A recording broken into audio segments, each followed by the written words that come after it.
University మంచి భవిష్యత్తు కోసం తెలుగు విద్యార్థులు ఇష్టపడే యూనివర్సిటీ. కాల్ 9059052378 9059052379. ఊహాగానాలు వస్తున్నాయి, చాలా క్లియర్ గా వాళ్లే అవుతారు అనేటువంటి ఒక ఇండికేషన్స్ కూడా ఉన్నాయి. బట్ బీఆర్ఎస్ పార్టీకి మాత్రం ఆ రెండు ఛాన్సెస్ అయితే కనిపించట్లేదు కదా. మీరు అన్నట్టుగా కొంచెం అసంతృప్తి, అసమ్మతి గళం అంటే ఎలా కేసీఆర్ దాకా చేరగలుగుతుంది ఆ వాయిస్ అనేది?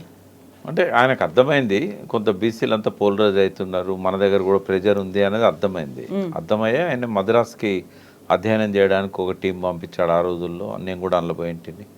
అయితే నేను అవన్నీ చెప్పడానికి నేను ఇప్పుడు పార్టీ కండువా వేసుకోలేదు, ఒక అబ్జర్వర్ లాగా పోయిన. ఆయన పిలిచాడు కాబట్టి నో చెప్పలేక, మీతో ఎన్నోసార్లు అన్నాను కదా పిలిస్తే నేను పోతాను అని. బట్ నేను బాధ్యత తీసుకోవడానికి సిద్ధంగా లేను. నేను ఎట్లాగో చెప్పే కాడ చెప్తానే ఉన్నా. ఇంకా మళ్ళీ పార్టీ వాళ్ళకు ఉండే అవకాశం అది నేను ఎందుకు తీసుకోవాలనుకొని నేను చెప్పలేదు. బట్ నేను కంటిన్యూ చేస్తాను. నేను వాళ్ళకి ఇప్పుడు కూడా మీ ద్వారా నేను కొన్ని సూచనలు చేయదలుచుకున్నా.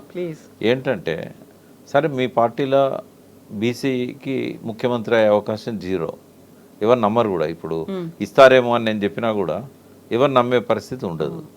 పోనీ వర్కింగ్ ప్రెసిడెంట్ ఇస్తారా అంటే ఒకవేళ ఎస్సీకి ఒకటి బీసీకి ఒకటి ఇస్తే ఇవ్వచ్చు. అది కూడా పార్టీ నుంచి కొంత ఒత్తిడి వస్తేనే ఇస్తాడు. బట్ ఒక్కటి చేయవచ్చు వాళ్ళు.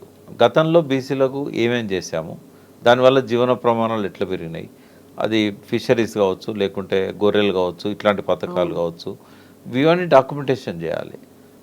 నేను ఇచ్చిన సూచనలలో కూడా ఏమన్నా అంటే ఒక 25 సంవత్సరాల పండగ కదా రజతోత్సవం అంటే, 25 సంవత్సరాలు అయింది టీఆర్ఎస్ పెట్టి. ఒక 25 అంశాలను సెలెక్ట్ చేసుకోండి. రోజుకు ఒక అంశం మీద బ్రెయిన్ స్టార్మింగ్ పబ్లిక్లో పోయి వాళ్ళకి చెప్పండి, బుక్లెట్స్ ఇవ్వండి, మీటింగ్స్ పెట్టండి.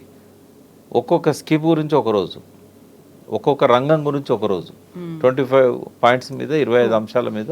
అప్పుడు దశాబ్ద ఉత్సవాలు అప్పుడు కొంత ప్రయత్నం జరిగింది, ఒక్కొక్క రంగం గురించి చేశారు.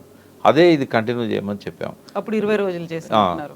భవిష్యత్తులో ఒక బీసీ విజన్ ఓ డాక్యుమెంట్ రిలీజ్ చేయాలి.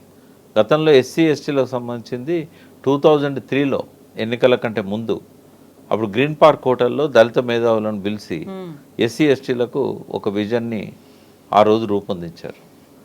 బీసీల కోసం ఒకటి చేయాల్సిన అవసరం ఉంది. అప్పుడు కూడా జలసిద్ధయ్య గారి అధ్యక్షతన అప్పుడు కమిటీ వేసి ఏదో ప్రయత్నం జరిగింది, కానీ అంత ముందుకు పోలేదు. అది మేనిఫెస్టోలో రాసుకున్నా కూడా 5,000 కోట్లు ప్రతి సంవత్సరం ఖర్చు పెడతామని అది జరగలేదు. బట్ ఇది మాత్రం ఒక విజన్ను బీసీలకు ఇవ్వాలి. ముఖ్యమంత్రి ఈ పార్టీలో కాకపోయినా బీసీలకు కొంత మేలు జరుగుతుందనే ఒక నమ్మకాన్ని క్రియేట్ చేయగలుగుతుంది. ఎందుకంటే ఏ బీసీ ముఖ్యమంత్రి అవుతాడో, ఏ బీసీ పార్టీ పెడతాడో ఏం తెలియదు. బీసీల పార్టీ అయితేనే ఇంతకుముందు చెప్పినట్టుగా వస్తుంది. ఒక్కటి వస్తుందా, 4 బీసీల పార్టీలు వస్తాయో కూడా తెలియదు మనకి. మళ్ళన్న కాంగ్రెస్లో ముఖ్యమంత్రి బీసీకి ఇస్తాడనగానే కొంచెం అటువైపు ఆలోచిస్తాడు ఆయన. ఇప్పటివరకు ఆయన ఏం ఫెయిల్అవుట్ కాలేదు. ఓన్ పార్టీ పెట్టే బదులు అన్ననే ఉంటే ముఖ్యమంత్రి కావచ్చు కదా. ఎందుకంటే కాంగ్రెస్లో ఈయన కంటే గట్టిగా మాట్లాడే బీసీ ఎవరు లేరు. వాళ్ళ వర్కింగ్ వాళ్ళ ప్రెసిడెంట్ మహేష్ గౌడ్ ఉన్నా కూడా దూకుడుగా పోతున్నాడు కాబట్టి, రేవంత్ రెడ్డి మోడల్లో రాజకీయాలు ముందు తీసుకెళ్తున్నాడు కాబట్టి ఆయనకు ఆ పార్టీలో పరిశీలనకైతే వస్తుంది కదా మల్లన్న పేరు. మరి అటువంటి గొప్ప అవకాశాన్ని ఆయన వదులుకుంటాడా, బీసీ పార్టీ పెడతాడా? టీఆర్ఎస్లోకి వెళ్ళైతే ఏ బీసీ బయటకు వచ్చి పార్టీ పెట్టే పరిస్థితి కనబడతలేదు. ఇంకా బీజేపీలో వాళ్ళే బీసీకి అధ్యక్షుని ఇచ్చినప్పుడు అందులో కూడా బీసీలు బయటికి రారు. ఇంకా బయట ఉన్న న్యూట్రల్ ఉన్న వాళ్ళు ఫాలోవర్స్గానే ఉంటున్నారు తప్ప ఓ పార్టీ పెట్టి ముందుకు పోదామన్న ఆలోచన కనబడతలేదు. కొంతమంది ఉద్యమకారులు ఎవరైతే కృష్ణయ్య గారితో గతంలో పనిచేసిన వాళ్ళు కావచ్చు, కొంతమంది మాత్రం పార్టీ పెడితే బాగుండు అన్నట్టుగా వాళ్ళ లోపల ఆలోచనలు ఉన్నాయి. కానీ ఆ స్థాయిలో పెడితే అది నిలబడుతుందా? అన్ని పార్టీలు బీసీ నాదం ఇచ్చినప్పుడు బీసీలు పార్టీ పెట్టినా కూడా బీసీ ఓటు చీలిపోతాయి. ఇట్లాంటి సమస్యలన్నీ కూడా బీసీలు ఎదుర్కొంటారు. బట్ ఒకటి పాజిటివ్ ఫీచర్ ఏంటంటే రాజ్యాధికారం రావాలనే ఆకాంక్షకు బలం చేకూరుతుంది రోజు రోజుకు. కాబట్టి చూడాలి భవిష్యత్తులో ఎట్లా ఉంటుంది. పార్టీ పెడితే అది క్లిక్ అవుతుందా, లేకుంటే కేసీఆర్ అన్ని విషయాలలో తెలంగాణ పట్ల అవగాహన వ్యక్తి, పరిపాలనను చాలా అద్భుతంగా చేశాడు. వ్యక్తిగతంగా ఎన్ని ఆరోపణలు ఉన్నా కూడా సంక్షేమం అభివృద్ధి విషయంలో ఎక్కడో ఉన్న అట్టడుగున ఉన్న తెలంగాణను అన్ని పారామీటర్స్లలో టాప్ 5 ప్లేస్లోకి తీసుకొచ్చాడు. కాంగ్రెస్ ఎంత తిట్టినా కూడా మొన్న వేసిన స్టాటిస్టికల్ అబ్స్ట్రాక్ట్లో ఏ రంగం ఎంత ప్రగతి, ఎంత ప్రోగ్రెస్ రికార్డ్ అయిందని చెప్పింది. రిజర్వ్ బ్యాంక్ అయితే మొత్తం ప్రపంచంలోనే గ్రోత్ రేట్లో తెలంగాణ ఫస్ట్ ఉందని చెప్పింది. కాబట్టి ఇవన్నీ చూసినప్పుడు కేసీఆర్ ఈ proved himself is the best CM. కాబట్టి ప్రజలలో కంపారిజన్ కేసీఆర్తో పోల్చుకుంటారు రేవంత్ రెడ్డిని. పోల్చుకున్నప్పుడు రేవంత్ రెడ్డి కంటే ఎన్నో రెట్లు కేసీఆర్ గొప్పగా కనబడతాడు. అంటే ఆయనకున్న విజన్ కానీ ఆ అడగకుండానే వరాలు ఇచ్చిన పథకాలు కానీ. కాబట్టి ఎమోషనల్గా పోయి ఒక మంచి వ్యక్తిని సీఎం కాకుండా మాంతడం మనమే ఇదివరకు చెడగొట్టాం మళ్ళీ చెడగొట్టుకుందామా, ఇట్లాంటి రీథింకింగ్ అనేది వస్తుంది రాబోయే రోజుల్లో.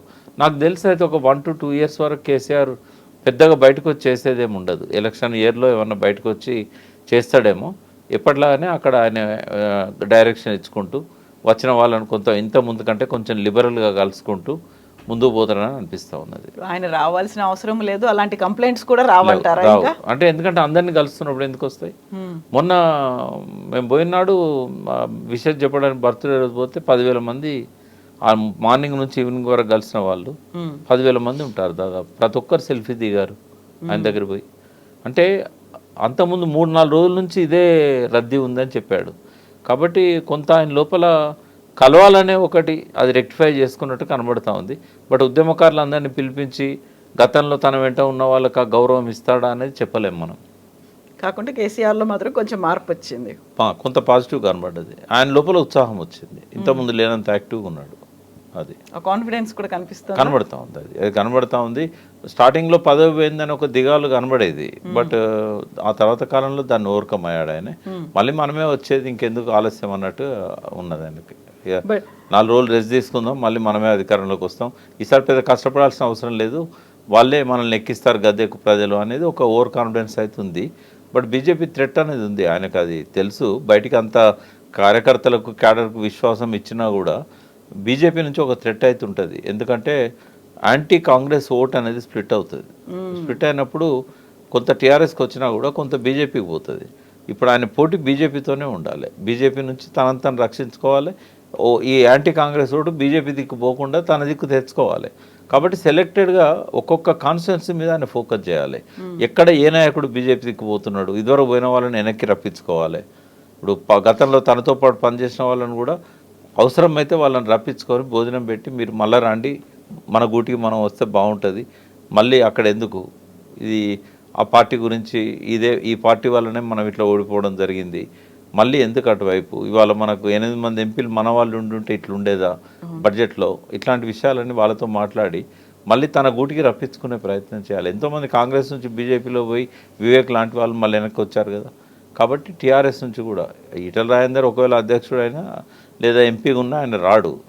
బట్ కింది క్యాడర్ను ఆయన వెనక్కి రప్పించుకోవచ్చు. మొన్న తుల ఉమ ఉంది, ఎలక్షన్ల ముందు ఆమెను మళ్ళీ వెనక్కి రప్పించుకున్నాడు. అట్లా అసంతృప్తితో ఉన్న వాళ్ళు ఉంటారు. ఇవన్నీ ఒక స్పెషల్ ఫోకస్తో బీజేపీని కనుక ఆయన ట్యాకిల్ చేయకపోతే బీజేపీ మళ్ళీ థ్రెట్ అవుతుంది. కాబట్టి ఓవర్ కాన్ఫిడెన్స్ ఎప్పుడు కూడా పనికిరాదు. సో ఎంత కాంగ్రెస్ నుంచి ఒక అధికారం అనేది మాకు వస్తుంది, ప్రజలు మాకు ఇస్తారు అనుకున్నప్పటికీ అక్కడ బీజేపీ అనే ఒక బ్యారియర్ ఉంది, దాన్ని చూసుకోవాల్సిన అవసరం ఉంది. పైకి ఓవర్ కాన్ఫిడెన్స్ ఆయన లోపల కనబడ్డా కూడా ఈసారి అంత ఈజీగా పోవడం అనిపిస్తున్నది. బీజేపీ పట్ల లోపల ఆయనకు ఆలోచన ఉండి ఉంటుందని నేను అనుకుంటున్నాను. ఆయనకు ఆ విషయాలలో చెప్పాల్సిన అవసరం లేదు. బట్ ఎలక్షన్ల ముందు ఓవర్ కాన్ఫిడెన్స్తో దెబ్బతిన్నాడు కాబట్టి అది గుణపాఠం తీసుకుంటే మాత్రం బీజేపీని తక్కువ అంచనా వేయడు. ఎస్ ప్రకాష్ గారు, థ్యాంక్ యూ సో మచ్ అండి.